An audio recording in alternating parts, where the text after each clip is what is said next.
আছেন essential commodity importers association of বাংলাদেশের president Z M Ghulam Nabi.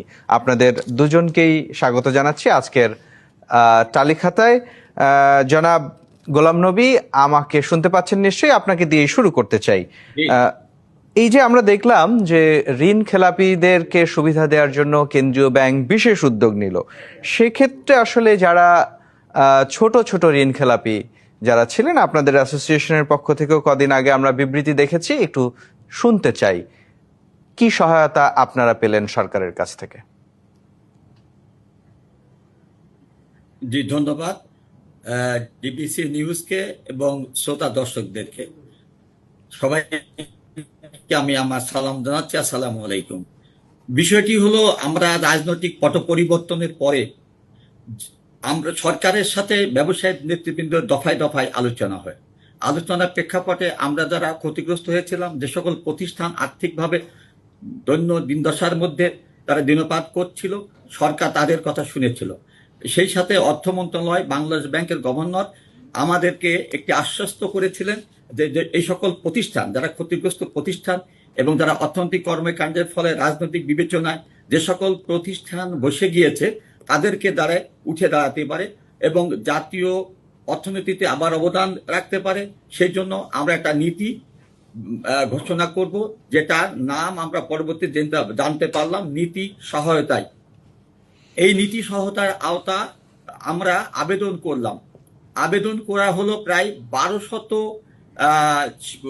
মাঝারি এবং লার্জ স্কেলের শিল্প ও উদ্যোক্তাগণ। এখান থেকে মাত্র 450টি দরখাস্ত প্রথম অবস্থা থেকে ক্রমিক নম্বর অনুসারে 1 থেকে 400 পর্যন্ত দরখাস্ত বিবেচনায় নিয়ে আসলেন। বাকিটা এবং আর অন্যান্য প্রতিষ্ঠান যারা আবেদন করেছিল, তাদেরকে বিবেচনায় না নিয়ে বাংলাদেশ ব্যাংকের গভর্নর সাহেব তার নীতি থেকে উনি ব্যাংক অ্যাসোসিয়েশনের সাথে ওনার এক আলোচনায় একটি মীমাংসিত ইস্যুটাকে উনি আবার ব্যাক করলেন সকল তফসিলি ব্যাংকে। তফসিলি ব্যাংকের যে আমরা যে নীতি সহায়তায় বা আমরা উদ্যোক্তাকারীরা যে নীতি সহায়তার আলোকে বাংলাদেশ ব্যাংকে যে আবেদন করা ছিল, সেটা ছিল স্পষ্ট এবং সত্যিকার অর্থে এই সংকট নিরসনের একমাত্র মক্ষম পদ্ধতি। কিন্তু মাঝখানে যে গভর্নর মহোদয় তার নীতি থেকে সরে আসার ফলে আমরা যারা আর এই 800 সহ এবং ক্ষুদ্র আরো নিম্ন শিল্প প্রতিষ্ঠান, উদ্যোক্তা প্রতিষ্ঠান, আমদানিকারক প্রতিষ্ঠান, তারা অবহেলিত হলো, তারা অভিভাবকহীন হয়ে গেল এবং এটা আমাদের ব্যাংকের। কিন্তু ব্যাংকগুলো আপনাদেরকে আসলে কি বলছে? কেন্দ্রীয় ব্যাংক থেকে যখন ব্যাংকগুলোর কাছে এগুলো এই ব্যবস্থাপনাটাকে দেয়া হলো, তখন সেটি তো আরো সহজ ছিল, কারণ ব্যাংকাররা আপনাদেরকে চেনে। আমরা যেটা সবসময় শুনি যে গ্রাহক এবং ব্যাংকার সম্পর্কের মাধ্যমে এই সমস্যার সমাধান দ্রুত হবে, সেই প্রত্যাশা থেকেই তো দেয়া ছিল। ব্যাংক আপনাদের সাথে কি আচরণ করছে?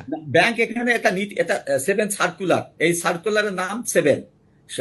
এই 7 সার্কুলারের আওতায় ব্যাংকের ঘোষিত যে বাংলাদেশ ব্যাংকের ঘোষিত যে নীতি ব্যাংকের কাছে পাঠিয়ে দিল। আমরা এই নীতি সহায়তার কথা বিবেচনা করে আমরা যারা স্মল ইন্ডাস্ট্রিজ, স্মল বিনিয়োগকারী এবং মাঝারি সাইজের যে সমস্ত শিল্প প্রতিষ্ঠান ছিল এবং যারা ওই 400-র পরে বিবেচনায় আসেনি, তারাও একজোটবদ্ধ হয়ে আমরা ব্যাংকের কাছে ফিরে গেলাম যে বাংলাদেশ ব্যাংক এখন থেকে আমাদের সাথে, আপনাদের ব্যাংকের সাথে বাংলাদেশ ব্যাংকের সাথে আপনার একটা মীমাংসিত ইস্যু হয়েছে যে বাংলাদেশ ব্যাংক যে নীতি সহায়তা দিচ্ছে, তদরূপই সুবিধা আপনারা আমাদেরকে প্রদান করবেন। আমরা সেই লক্ষ্যে তাদের সাথে যোগাযোগ করলাম। অধিকাংশই বিনিয়োগকারী, অধিকাংশই শিল্প প্রতিষ্ঠান, অধিকাংশই আমদানিকারক প্রতিষ্ঠান এবং ব্যক্তি, তারা ব্যাংকের কাছে যাওয়ার পরে বাংলাদেশ ব্যাংক এবং বর্তমান তফসিলি ব্যাংকের দ্বিমুখী একটা আচরণ আমরা লক্ষ্য করলাম। যেমনটা বাংলাদেশ ব্যাংকের ছিল, আরোপিত অনারোপিত সুদটাকে তারা একটি জায়গায় স্থিতি রেখে বাকি লোন আদায় করার পরে সুদটাকে বিবেচনায় নিবে। কোনো কোনো ক্ষেত্রে বাংলাদেশ ব্যাংক এই সুদটা মওকুফের আওতাধীন করেছে, যে কারণ ক্ষতিগ্রস্ত শিল্প প্রতিষ্ঠান, তারা প্রতিষ্ঠান চালাতেই পারেনি, তারা ব্যবসা করতে পারেনি, আমদানি করতে পারেনি, বাজারে পণ্য দিতে পারেনি, শ্রমিকদের বেতন তারা দিতে পারে নাই।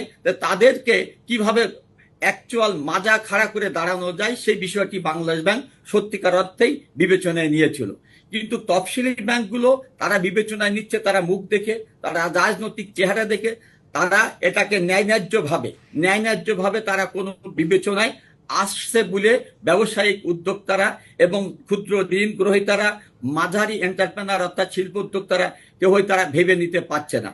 কেন তারা বলছে কোনো কোনো ক্ষেত্রে আমাদেরকে 10% আমাদেরকে ডাউন পেমেন্ট দিতে হবে, কোনো কোনো ক্ষেত্রে 20% নিশ্চয়ই, কিন্তু একটা বিষয় একটু আপনার কাছে আমরা শুনতে চাই, কিন্তু তার আগে একটা বিরতিতে যাব। বিরতি থেকে এসে যে বিষয়টা শুনতে চাই যে আসলে এই যে খেলাপিগুলো হলো এর পিছনে উদ্যোক্তাদের যেমন দায় আছে, ব্যাংকের দায় আসলে কতটুকু? কারণ এই আমানত তো আসলে ক্ষুদ্র আমানতকারীদের কাছে নিয়েই তারা ব্যাংকগুলো আপনাদেরকে দিয়েছিল, সেখান থেকে আপনারা মুনাফা করবেন, ব্যাংক লাভবান হবে, আপনারা লাভবান হবেন, কিন্তু আপনারা তো সেই প্রতিশ্রুতি রাখতে পারেননি। তার দায় এখন ব্যাংক কেন নিবে সে বিষয়ে জানতে চাই, কিন্তু তার আগে একটা বিরতি নিব। দর্শক, আপনারা দেখছেন ইসলামী ব্যাংক নিবেদিত টালিখাতায়। পর্যায়ে নিচ্ছে একটি বিরতি, সঙ্গেই থাকুন।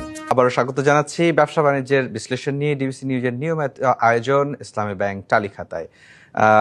আলোচনায় যেতে চাই জেড.এম. গোলাম নবী। বিরতিতে যাওয়ার আগে আপনার কাছে যেমনটা জানতে চাইছিলাম, আসলে গ্রাহকের আমানতের টাকায় যখন ব্যাংক আপনাদেরকে ঋণ দিল, সেই ঋণ ফেরত দিতে আপনারা ব্যর্থ হয়েছেন।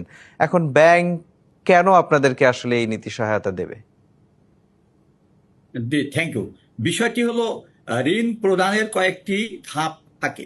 একটি হলো মূলধনী যন্ত্রপাতি আমদানি করা, অবকাঠামো নির্মাণে ব্যাংকের লোন, ধাপে ধাপে এটা উন্নতি করা, ফাইনালি এটা চলতি মূলধন হিসাবে ব্যাংক আমাদেরকে সাহায্য করে, এলসিতে করে, এবং অন্যান্য শ্রমিকের বেতনাদিতেও ব্যাংক আমাদের পাশে দাঁড়ায়। এই 4টি থেকে 5টি ধাপে ব্যাংক আমাদের কাছে বিনিয়োগ করে। আমরা সেই বিনিয়োগটাকে নিয়ে বাজারে বা আমরা এই প্রয়োজনীয় মিল কারখানা চালু রাখি, অথবা আমদানি এবং রপ্তানিতে আমরা কাজ করি।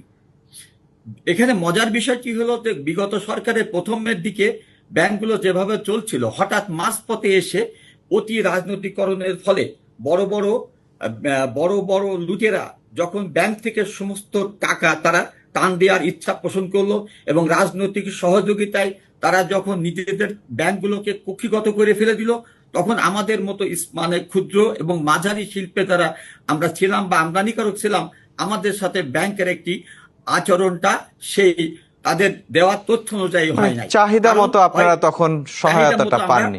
নিশ্চয়ই আপনার কাছে আরো শুনবো। গোলাম নবী, পরিবর্তিত পরিস্থিতিতে আসলে এখন আপনাদের দাবি কি? জি, জনাব শফিকুর রহমান সাহেব খুব উত্তম প্রস্তাব দিয়েছেন, থ্যাংক ইউ। বিষয়টি হলো এখন যে ঘটনাটি ঘটেছে, সরকারকে কাজ করতে হবে জনগণের স্বার্থে। এই সরকারটা ছিল সকল দায়বদ্ধতার ঊর্ধ্বে। এই সরকার একটা বিপ্লবের মাধ্যমে তৈরি হয়েছে, এবং এই বিপ্লবীরা অনেক বড় আশা করে এই সরকারকে রাষ্ট্রীয় ক্ষমতায় অধিষ্ঠিত করেছে। তাদের রক্ত দিয়ে, তাদের ঘাম দিয়ে, তাদের চেতনা দিয়ে, তাদের সমস্ত আশা ভরসার ফসল ছিল এই সরকার। কিন্তু এই সরকারের যখন পরিবর্তন আসলো, তখন ব্যবসায়ীরাও এই সরকারকে সহযোগিতা দেওয়ার জন্য তারা এক পায়ে খাড়া ছিল।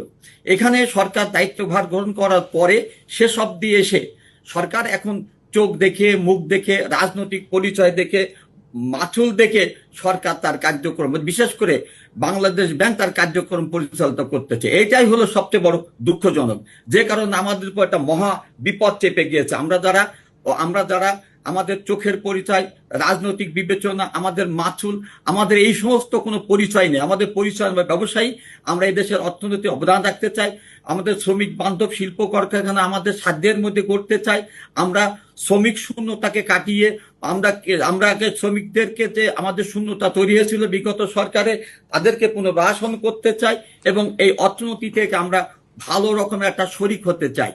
কিন্তু এখানে দেখা যাচ্ছে যে এই যতদিন এগিয়ে যাচ্ছে নির্বাচনের দিকে, এই সরকারের মনোভাব হচ্ছে ততই রাজনৈতিক চেনা। রাজনৈতিকভাবে এই সরকার যার চোখ দেখে, মুখ দেখে এই বাংলাদেশ ব্যাংক বিবেচনায় নিচ্ছে, তারাই শুধুমাত্র এই সহযোগিতা পাচ্ছে। এই সহযোগিতা আগেও লুটেরা নিয়ে নিয়েছে, বর্তমান এই গভর্নর এই প্রতিষ্ঠানের সাথে তারাও উঠে পড়ে লেগে, তারা কায়দা কানুন আগে থেকে তাদের অভ্যস্ত কায়দা কানুন তারা আবার প্রয়োগ করে এই অর্থনীতিকে নিয়ন্ত্রণ করার চেষ্টা করছে। আপনাকে অসংখ্য ধন্যবাদ। আমরা প্রত্যাশা করি আসলে এই সংকটের সমাধান হবে, এবং যারা ক্ষুদ্র এবং ছোট ঋণ খেলাপি আছেন তারাও যৌক্তিক সহযোগিতা পাবেন। আপনাদের দুজনকে অসংখ্য ধন্যবাদ।